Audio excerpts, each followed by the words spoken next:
Alors bonjour, je vous présente virtuellement donc les différents locaux dans lesquels les élèves d'art et lettres et communication vont travailler.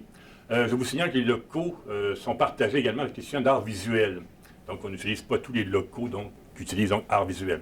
Donc si on commence le premier local, donc vous avez à votre gauche ici un studio d'animation 2D, donc un des deux studios d'animation 2D.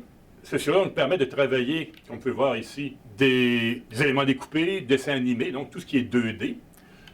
Donc vous voyez, on travaille avec l'appareil photo, donc par-dessus le dessin ou les décors.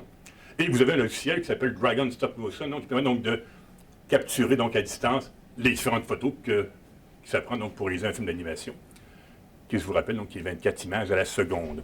Juste en face de ce local-ci, un local ici, un local d'animation donc qui est basé pour l'animation en volume, donc c'est-à-dire avec pâte à modeler, marionnettes, blocs Lego. Donc vous voyez ici, c'est avec des pâtes à modeler, donc un décor qui a été créé pour l'Halloween.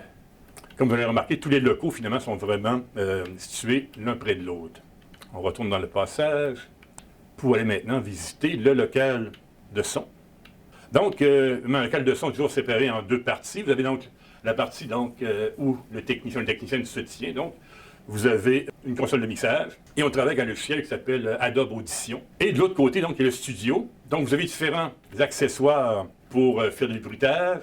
Vous avez une bonne vieille machine à vent, le tonnerre, donc, avec une plaque de métal. Et évidemment, donc, les différents micros pour pouvoir enregistrer. Vous avez donc, vous voyez ici, quand on fait du doublage audio, on peut voir exactement donc l'image pour être en synchrone.